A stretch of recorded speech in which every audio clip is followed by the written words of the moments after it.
Earning $1.2 million in just 1 month, this hidden service can do it for you. There's a high demand for it, and clients are willing to pay top dollar. Want to know what it is? Keep listening to discover a new and untapped service business niche with a 7-figure potential, how to secure your initial funding so you can get started right away, and the exact strategy to market your high-ticket service even to skeptical clients.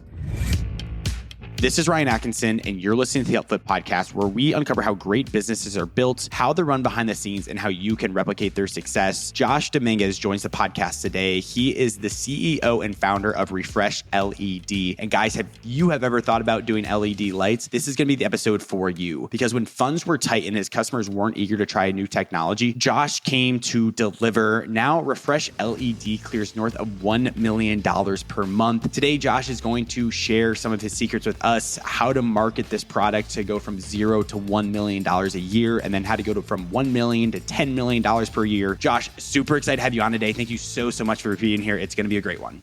Absolutely, Ryan. It's awesome to be on here. I'm excited to talk with you and just share some of my story. Hopefully it can help some of your listeners out there. Yes. And I think you have an awesome story, especially the origin story, because you first originally went to Central Bible College where you studied worship leadership. You then went on to become a youth pastor and a worship leader for a church in New York. Now you're the founder of Refresh LED. Let's kind of wind back the clock on Josh's life here. Can you kind of take us to what's led you to start Refresh LED?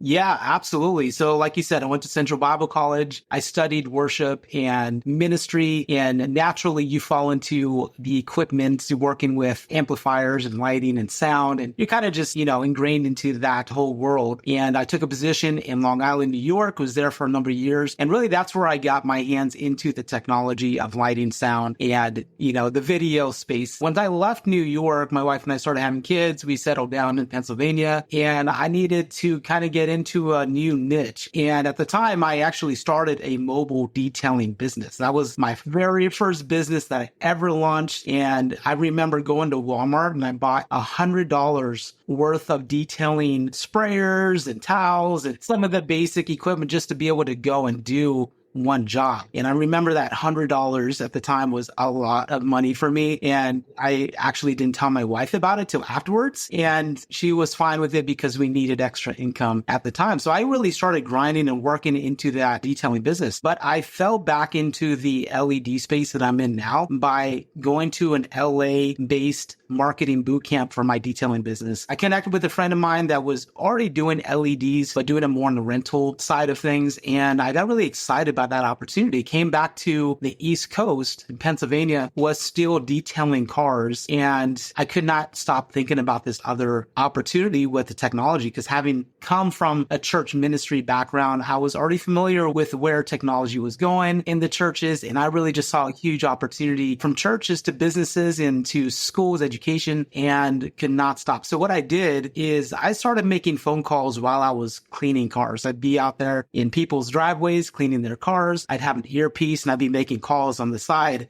And I remember telling myself, if I get one sale, I'm going to quit detailing and go all into this new niche business. And sure enough, after making calls, I started out with a lot of my friends that were working at churches, and that was kind of a natural shoe in to that market. And when I made that first sale, I was blown away, and I said, okay, the revenue potential is way higher than detailing. So I sold the business to one of my employees. We had about 6 employees at the time, and moved into this space with LEDs by myself.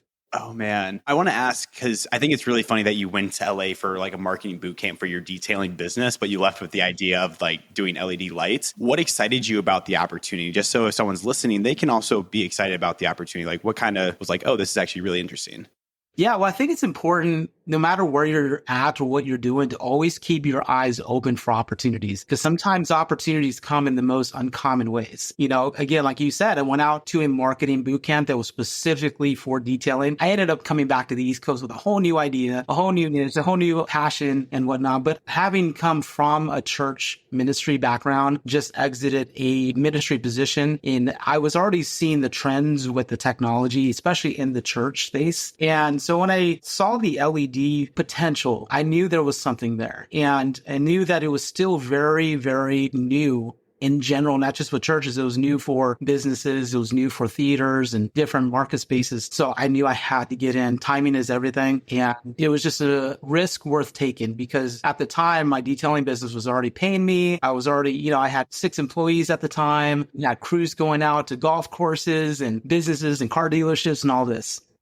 Interesting. So let's go back to like that first client then for Refresh. So the first one was a church that you knew and you're making these just calls while you're detailing cars. And your first client that you landed was with the church then? Yeah. One of my first clients was a friend of mine from New York. So I already had that contact and the timing was just perfect. Ended up helping out his church. They loved it. And again, after that sale, I quit the detailing business. I sold it to an employee, went all in, and I started just making more calls. So still me, I didn't have an office. I'm back at home. I'm in my garage. And from the funds from that first sale, I just reinvested it. I bought some inventory, a small amount of inventory, just enough to take it on the road and go show it to people and do live in-person demos, and literally would drive all over the country with one LED panel, a 1.5 by 1.5 panel, and would go from basically door to door. I kind of felt like Will Smith in The Pursuit of Happiness with his little gizmo. Yeah.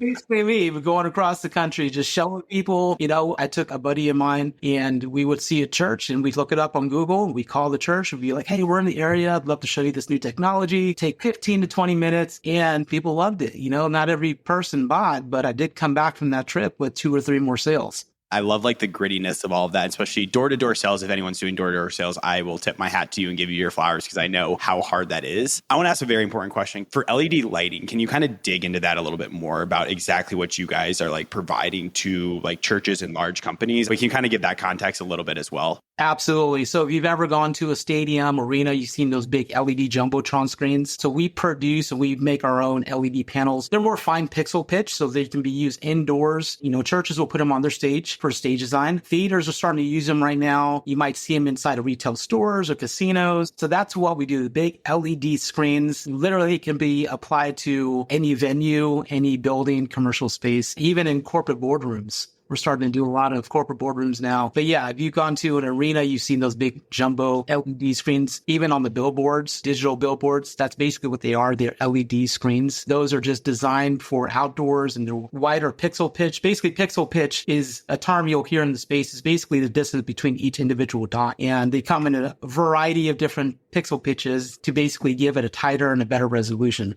I love that. I think that gives us very good context now for the listeners because I want to really dive into like getting your first customers and how you would advise someone in a similar business to like get their first customer. So if someone's listening like, holy smokes, my background actually lines up with this perfectly. Now, how would you advise someone to like get their first customer basically in this space? I mean, for me, what I did was just call in everybody I knew that was in the space or could be a potential customer. So I went to Bible college. A lot of my friends went on to ministry as well. They went on to be pastors of churches or worship pastors in their areas around the country. So naturally, my first call was to those guys. Said, hey, I run an LED company now. If you have a stage, you don't like your projection screen, maybe you have a ton of windows and the sunlight's washing out your screen. I'd love to just do a live demo in front of you. And just doing that, got a couple of sales that really got my wheels turning with the business. So I would highly recommend if you started out a business, doesn't matter if it's landscaping, it doesn't matter. Call everybody you know first. I think that's the most important thing you could do before spending money on Google and Facebook ads is trying to reach out to people you don't know. Build some credibility with your current list within your network, gain some credibility, get them to post some reviews on Google. That'll give you some traction and credibility to move on to the general public that you don't know.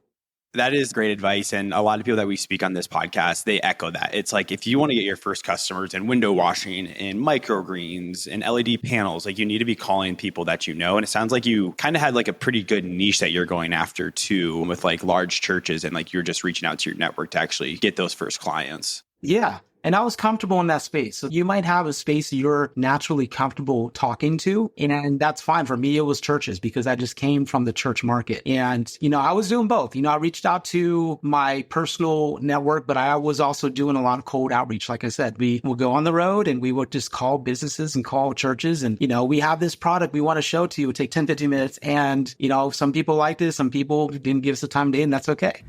Can I get a drum roll, please? Because we are giving away a free lifetime access to the Academy for one lucky listener. And it's super simple to participate. All you need to do is leave us a review on Apple and then send us a screenshot as proof. It takes 5 minutes for lifetime access to the UpFlip Academy for free. So 2 steps, leave us a review on Apple Podcasts, send us a screenshot, and the link to participate is in the show notes below. If you are a wannabe entrepreneur, the courses in there are so invaluable for you to actually get that first business idea off the ground. And then for the current business owners that are looking to sharpen their skills, there are a ton of courses in there for you. And the best part, you're going to be able to connect with other top-notch entrepreneurs in your field to network with them and learn from them. The winner will be announced on July 26th. All you need to do, leave us a review on Apple, send us a screenshot of proof, and you guys can find more details in the show notes below.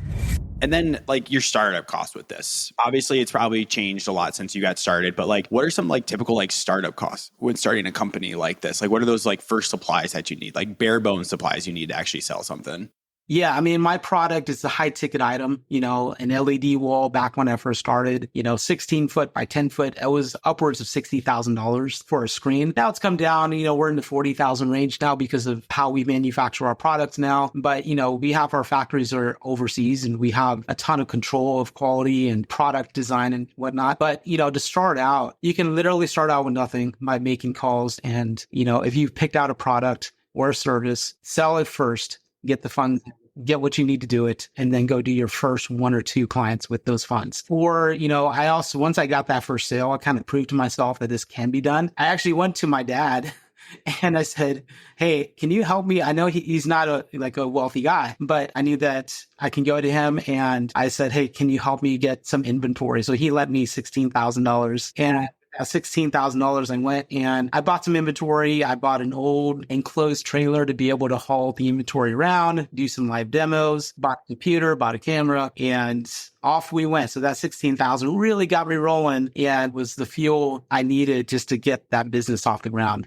I love that. That has to be so cool for you to like look back on and like think about and reflect about like how much you grown up like from 16,000 to doing like 1.2 million like a month now, which is I think is such a cool thing to look back on. It's incredible just to think back on those days. And sometimes, just looking back at the pictures of the early days, I mean, it was 5 years ago. So it's not like it's forever ago. Yeah, that initial funding was so crucial. And if you can bootstrap it, that's great too. Look, my detail business that I mentioned earlier, I spent $100 on products. I put some ads on Craigslist. My first detailing job was a $30 car cleaning job.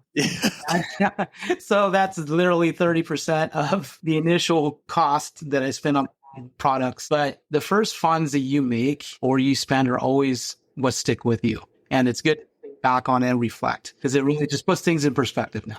It really does. And I know when like we started Spacebar Visuals is like we put like $10,000 into it just to like get it off the ground. And now it's really cool to like see what we do like per month and like the ROI we've had and how far that's taken us. I want to ask for you as well though. So like I said, you guys have done like $1.2 million like in January 2024. Can you give us a little bit more like the outlook on or like some of your revenue numbers per month? Just so someone listening, they can be like, oh my gosh, this sounds like it aligns with my interest and like this is the potential for it. Can you kind of give some of your revenue figures month per month? Yeah, I mean, it's been trending upwards over the past 5 years. My first year in business in this space, we did roughly around $900K for the year. And this year, 2024, in January, we had a $1.2 million month. In January, we also hit $1 million.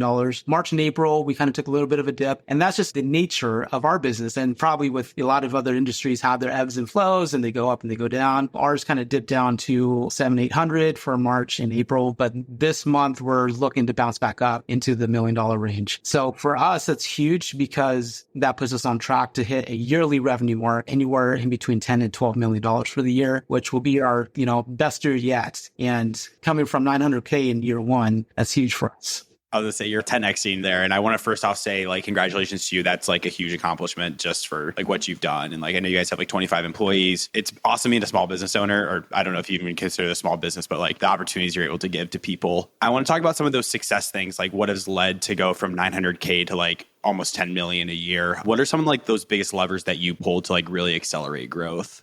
Absolutely. Absolutely. Well, we took marketing very seriously from day one and, leveraging our personal network, but also leveraging the power of social media and Google and Facebook and, putting ads out there and utilizing our cameras. Like I said, I bought a camera from day one and we've been documenting our progress and making YouTube videos. But, outside of those marketing pieces, being willing to take risk within your business is huge. I mean, we did a trade show 4 months into our launch of our business and we didn't have the funds to do it. We signed up for this trade show and it was like $40,000 or $50,000 to do it. And we didn't have the money. So I actually borrowed money from a friend just to do that trade show. Now I paid him back months later, but that was a risk I took because I knew we needed to be in front of people. So we went to that trade show in Orlando and we got a 10 by 20 booth. We set up the only screens we had and, we spend money on the shirts and the cards and make it look professional. I wanted to look bigger than we actually were. Yeah. I wanted to give that perception because the way that people see you is how they'll always think about you. So that first impression of you is kind of, you're not wearing company shirts, your team looks kind of disorganized, your booth kind of looks like half done. There's a subconscious impression that you're leaving on people. And so we wanted our first impression to the world to be top notch. And I knew it was going to cost money to do that. So I was willing to take a small loan from a friend to do that one show. Out of that show, we came out with a lot of sales. In fact, the screen that we had set up at the booth, somebody came up and bought that screen. No way.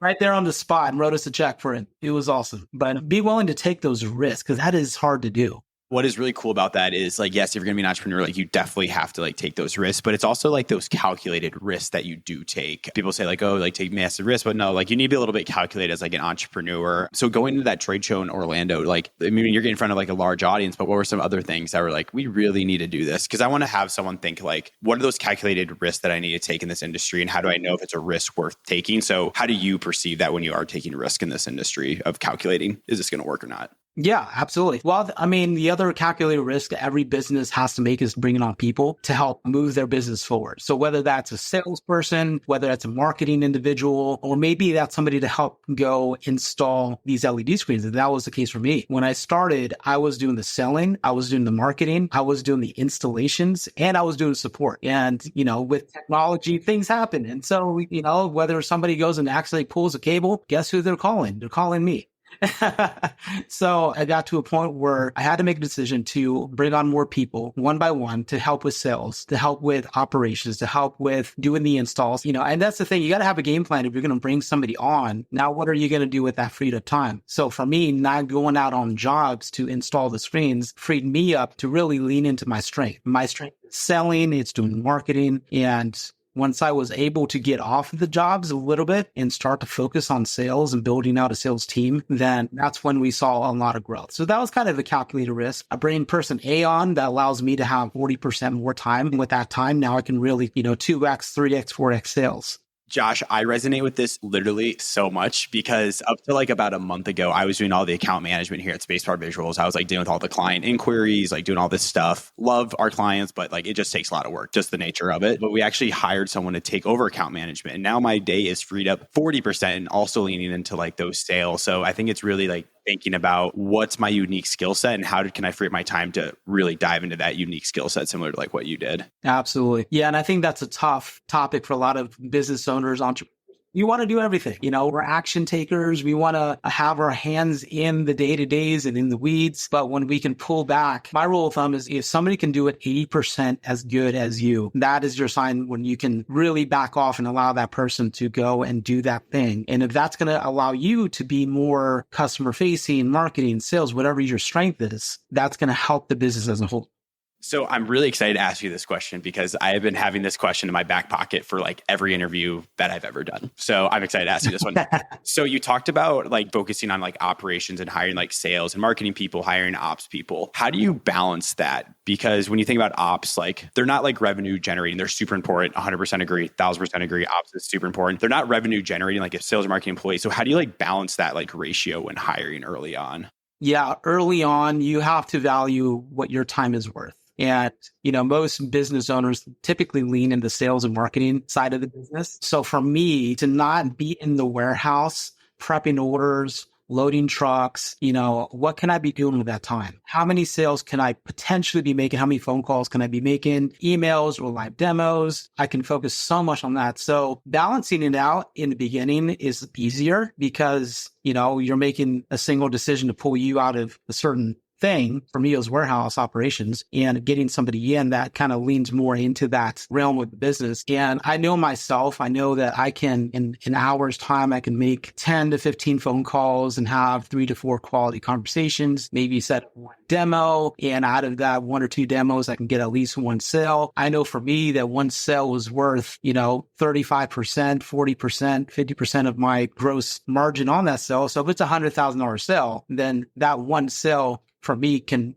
mean 35,000 to 40,000 in gross profit. So I kind of calculated as best you can. You're never going to get it perfect, but if you know that you stepping out of the weeds is going to help push your business forward, then for me, that's a calculated risk I'm willing to take. And that's how we've grown. We've done that time and time again. Now I'm not even in sales anymore. I have a whole sales team that manages our leads, and I more so lean on the marketing side now. Interesting. Yeah, I think it is really important, especially like when you're early on for anybody that wants to start a business, any startup founder. How can you best utilize your time and how can it be like most effective for the company? And I feel like that just comes down to knowing what your strengths are and then hiring for people that can cover your weaknesses or also free up your time, as similar to what you did. Absolutely. And I think a big component to that is recognizing and being able to self-identify what your strengths are. And also, most importantly, what they're not. If you're not the best at organizing or you just hate details, that's okay. But when you can identify it and you can call it out, then you are so much further ahead than most people because now you can bring people on to complement what you're not good at. I think that is so funny because literally yesterday, like we're trying to get like a landing page up like really quick for an ad that's going out on like Tuesday. And we were like, we need like a deadline by the end of week. And I was like, well, I'll just like do it now. Like I'll finish it in like 2 hours. But it's like taking a step back and be like, well, we actually have like a designer to do all this that actually has like experience like actually building it. And that's not my strength. I could do it, but being able to step back as a business owner, I think is super important to let people actually work within their strengths. 100%. You'll find that once you do that, you'll be so freed up, and it just brings so much joy into owning a business when you can allow other people to lean into their strengths. It opens up a lot of opportunities for you. For sure. And I want to ask, you said you're focused a lot on marketing right now. What are some of your biggest marketing initiatives that you guys are taking on to like really grow this thing? Yeah, a couple things. Number one, adding a lot of resources to our potential buyers. It's more of the give, ask mindset. So we're giving tools, we're giving free downloads, we're giving a lot of tips and tricks, giving a lot of value where we can. And then every so often we'll ask for the sale, ask for the quote, and we'll ask for the connection. So it's so much of a value add mentality now because of our product being a big ticket item. There's a lot of education that goes in it. And when you have a product or business that requires a good amount of education on the front end, you need to be able to deliver that in a way that's understandable and, your potential client can really grasp and chew on what you're delivering and what the content is. Because when you're buying a car, you're not going to want to watch a video that gives you the ins and outs of the engine unless you're you're not going to want to know how every piston fires off and every little bolt and everything within the engine. You'll get bored in 2 minutes and you want to watch it. But you're going to want to know, what the seats feel like, how much gas does the engine take, how much fuel efficiency it has, and the parts that you're going to be involved in on a day-to-day basis when you have that car. So for us, with our product, we focus on the experience. What is the front-end buying experience? What is the installation experience like? And really trying to give our customer a little snapshot of what that looks like, from afar, because we can't go to Missouri. I'm in Pennsylvania, work with clients all over the country. So we really have to be creative on how we give them that snapshot of what it's like to work with us.